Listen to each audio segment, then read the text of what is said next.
서른 중반의 한서연에게 성공은 공기와 같았다. 숨 쉬듯 당연했고 없이는 살 수 없을 것 같았다. 서울의 마천루 꼭대기, 그녀의 사무실 창밖으로 보이는 도시의 불빛처럼 화려했지만 정작 그녀의 내면은 매캐한 먼지처럼 건조했다. 책상 한 구석, 물 주는 것을 잊어 바싹 마른 다육이 화분이 꼭 그녀 자신을 닮아 있었다. MK 마케팅의 최연소 팀장, 그 타이틀을 얻기 위해 그녀는 모든 것을 걸었다. 아니, 모든 것을 버렸다고 하는 편이 맞을지도 모른다.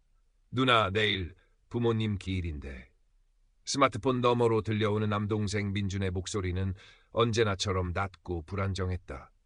29, 아직도 제 앞가림 못하는 어린애 같다는 생각에 서연은 짧게 한숨을 내쉬었다. 알아. 근데 내일 오전부터 중요한 PT가 잡혀서 저녁에 잠깐 들르든가 할게. 잠깐 들르든가라니. 스스로도 얼마나 성의 없는 대답인지 알았지만 달리 할 말도 시간도 없었다. 민주는 더 이상 아무 말도 하지 않았다. 침묵은 때로 가장 날카로운 비수가 되어 날아와 박히곤 했다. 몇 년 전 부모님이 사고로 한날 한시에 세상을 떠난 후 서연은 민준의 유일한 보호자이자 가장이 되어야 했다. 하지만 그녀는 동생의 꿈보다는 안정적인 미래를 강요했고 상처 입은 어린 맹수처럼 핥히고 돌아서는 동생과의 골은 깊어질 대로 깊어져 있었다. 어쩌면 성공에 대한 집착은 그 죄책감으로부터 도망치기 위한 발버둥이었는지도 모른다. 다음 날 숨막히는 긴장감 속에서 PT가 시작되었다. 서연은 로봇처럼 완벽하게 준비된 자료들을 보내려갔다. 레이저 포인터의 붉은 점이 스크린 위를 떠다니던 순간 갑자기 눈앞이 아찔해지며 극심한 두통이 머리를 강타했다. 쨍하고 유리가 깨지는 듯한 소리가 두개골 안에서 울렸다. 서연은 비명조차 지르지 못하고 그대로 바닥으로 고꾸라졌다. 당황한 사람들의 웅성거림, 다급한 발소리, 그리고 멀어져가는 사이렌 소리. 그것이 그녀의 마지막 기억이었다. 어둠, 끝도 없는 어둠이었다. 차갑고 축축한 안개가 온몸을 감싸는 듯했다. 얼마나 시간이 흘렀을까. 저 멀리 아주 희미한 빛 한 점이 보였다. 마치 깜깜한 밤하늘에 길을 잃은 별처럼 그 빛은 서연을 부르는 듯 아련하게 반짝였다. 빛을 향해 나아가자 익숙하면서도 그리운 온기가 느껴졌다. 돌아가신 부모님이었다. 형체는 흐릿했지만 그 따스함만은 분명했다. 엄마, 아빠, 마음속으로 부르짖었지만 목소리는 나오지 않았다. 그들을 향해 손을 뻗으려는 순간 거대한 힘이 그녀를 뒤에서 잡아 끌었다. 환자분, 정신이 드세요? 낯선 목소리와 함께 눈꺼풀 위로 강렬한 빛이 쏟아졌다. 중환자실의 하얀 천장, 코를 찌르는 소독약 냄새, 기계들의 단조로운 경고음. 서연은 온몸이 납덩이처럼 무겁고 머리는 깨질 듯 아팠다. 뇌동맥류 파열. 그녀의 병명이었다. 성공이라는 이름의 폭주 기관차에서 강제로 끌어내려진 기분이었다. 극도의 혼란과 함께 죽음의 공포가 엄습했다. 서연의 상태는 위중했다. 담당 의사인 신경외과 강지훈은 차분하지만 단호한 목소리로 경과를 설명했지만 그의 눈빛에는 깊은 우려가 서려 있었다. 소식을 듣고 한 걸음에 달려온 민주는 며칠 만에 해쓱해진 누나의 얼굴을 보고 말을 잇지 못했다. 창백한 환자복 아래 드러난 앙상한 팔목, 미동도 없이 감긴 눈, 금방이라도 부서질 것처럼 위태로워 보였다. 누나. 민주는 중환자실 면회 시간, 유리창 너머로 서연의 이름을 불렀지만 그녀는 아무런 반응도 보이지 않았다.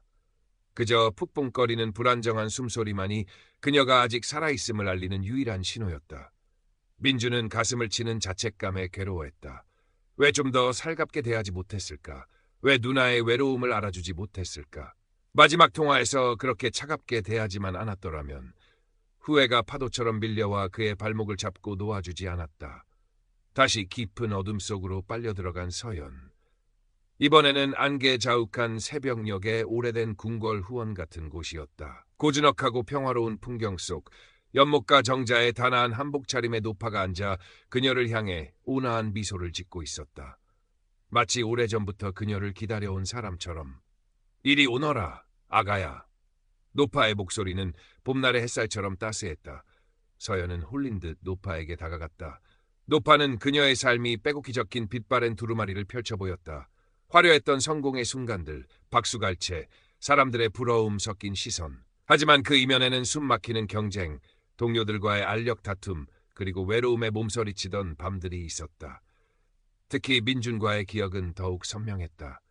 어린 시절 부모님과 함께 갔던 동해 바닷가에서 민준과 모래성을 쌓으며 까르르 웃던 해맑은 모습.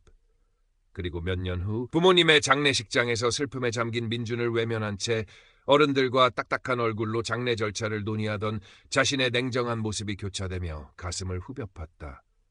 자신이 그토록 중요하다고 믿었던 명예와 성공이 이곳에서는 한낱 먼지처럼 가볍고 허무하게 느껴졌다. 후회하느냐? 노파의 물음에 서연은 고개를 끄덕였다. 눈물이 뺨을 타고 흘러내렸다. 내가 그토록 찾아 헤매던 것은 저작거리에 번쩍이는 물건들이 아니었단다. 노파가 손짓하는 곳을 따라 시선을 돌리자 서연의 주변으로 수많은 빛의 형상들이 떠올랐다. 어떤 빛은 크고 밝게 타올랐고 어떤 빛은 작고 희미하게 깜빡였다. 그 중에서도 유독 따스하고 찬란한 황금빛 두 개가 눈에 들어왔다. 부모님이었다. 그리고 그 옆에는 생각보다 작고 불안정하게 흔들리지만 어딘지 모르게 애틋한 푸른빛이 있었다. 민준이었다. 이 빛들이 무엇인지 알겠느냐? 이것이 바로 사랑이란다. 내 존재의 근원이자 네가 진정으로 나눠야 했던 것. 사랑. 그 단어가 뇌리에 박히며 온몸에 전율이 흘렀다. 성공, 인정, 돈, 그런 것들이 아니었다. 자신이 진정으로 원했던 것은, 그리고 민준에게 주었어야 했던 것은 바로 저 빛, 사랑이었다. 민준의 희미한 푸른빛을 보며 서연은 가슴이 미어지는 듯한 아픔과 함께 강렬한 열망을 느꼈다. 돌아가고 싶다. 돌아가서 진심으로 사과하고 제대로 사랑하고 싶다. 하지만 그 순간 민준의 푸른빛이 점점 더 희미해지며 멀어져 가는 듯한 공포가 그녀를 덮쳤다. 이대로 모든 것이 끝난다면 민준에게 아무것도 전하지 못한 채 영원히 이별하게 될지도 모른다는 절망감. 안 돼! 서연은 멀어져 가는 민준의 빛을 향해 필사적으로 손을 뻗으며 외쳤다. 민준아! 내가 잘못했어. 돌아갈게. 사랑한다, 내 동생. 그녀의 절규와 함께 주변의 빛들이 세차게 일렁였다. 같은 시각 병실의 모니터에서는 요란한 경고음이 터져 나왔다. 서연의 심박수가 급격히 떨어지기 시작했다. 강지우는 본능적으로 제세동기를 외치며 의료진에게 지시를 내렸다. 차지! 클리어! 쿵! 육중한 소리와 함께 서연의 몸이 가볍게 들썩였다. 하지만 모니터의 수치는 좀처럼 돌아올 기미를 보이지 않았다. 유리창 너머로 이 모든 것을 지켜보던 민주는 무너져 내렸다. 누나 안 돼! 제발! 나 아직 누나한테 할 말 많단 말이야. 돌아와 제발. 민준의 절규가 마치 보이지 않는 끈처럼 어둠 속을 헤매던 서연의 의식 저편에 가닿기라도 한 것일까. 멀어져 가던 민준의 푸른빛이 아주 미약하게나마 다시 반짝이는 것을 느꼈다. 서연은 마지막 남은 모든 힘을 다해 그 빛을 향해 나아갔다. 기적. 의학적으로 설명하기 힘든 일들이 때로는 일어났다. 강지우도 몇 번 경험한 바 있었지만 이번처럼 극적인 경우는 드물었다. 꺼져가던 생명의 불씨가 다시 타오르기 시작한 것이다. 며칠 후 서연은 천천히 눈을 떴다. 낯설지만 익숙한 병실 천장. 그리고 그 옆에서 밤새 꼬박 자신을 간호한 듯 해숙한 얼굴로 졸고 있는 민준의 모습이 보였다. 민준아. 목소리는 갈라졌지만 분명한 그녀의 부름이었다. 민준은 화들짝 놀라 잠에서 깨어났고 눈을 뜬 누나의 모습에 말을 잇지 못하고 눈물만 뚝뚝 흘렸다. 그 눈물은 원망도 슬픔도 아닌 안도와 기쁨의 눈물이었다. 재활은 길고 고통스러웠다. 하지만 서연은 이전과 달랐다. 조급해하지 않았고 작은 변화에도 감사했다. 창밖으로 들어오는 햇살 한 줌, 간호사가 건네는 따뜻한 물 한 잔, 그리고 무엇보다 민준의 걱정 어린 눈빛과 서툰 격려가 그녀에게는 큰 힘이 되었다. 퇴원 후 서연은 가장 먼저 민준의 허름한 자취방을 찾아갔다. 어색한 침묵이 흘렀지만 그 침묵은 더 이상 가시돋친 것이 아니었다. 민준아, 미안했다. 정말로 내가 너무 오랫동안 중요한 걸 놓치고 살았어. 서연의 진심 어린 사과에 민준은 애써 외면했던 얼굴을 돌려 누나를 바라보았다. 그렁그렁 맺힌 눈물을 참으려는 듯 입술을 깨물던 민준도 결국 참지 못하고 울음을 터뜨렸다. 두 사람은 한참 동안 서로를 부둥켜 안고 울었다.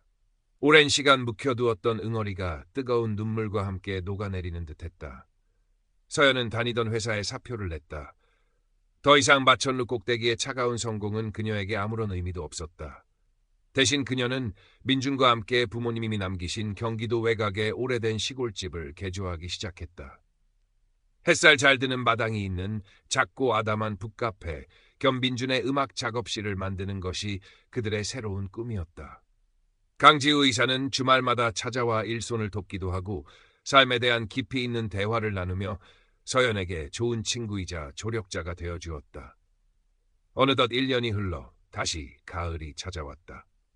햇살 한 줌이라는 이름의 작은 북카페는 동네 사람들의 사랑방이 되었고 민준이 그곳에서 만든 음악은 잔잔한 위로가 되어 사람들의 마음에 스며들었다. 서연은 이제 사람들에게서 느껴지는 미묘한 사랑의 빛을 통해 그들의 진심을 어렴풋이 감지할 수 있게 되었다. 처음에는 혼란스럽기도 했지만 이제는 그 능력을 통해 사람들과 더 깊은 공감과 소통을 나눌 수 있게 되었다. 강지후에게서는 변함없이 안정적이고 따뜻한 푸른빛이, 민준에게서는 과거에 불안정했던 푸른빛 대신 맑고 강한 주황빛이 느껴졌다. 그날 오후 서연은 카페 앞마당 국화 옆에 놓인 이제는 제법 풍성해진 다육이 화분에 물을 주며 잔잔한 미소를 지었다. 한때는 자신처럼 바싹 말라 비틀어졌던 그 작은 생명이 이제는 햇살을 듬뿍 받으며 건강하게 자라고 있었다.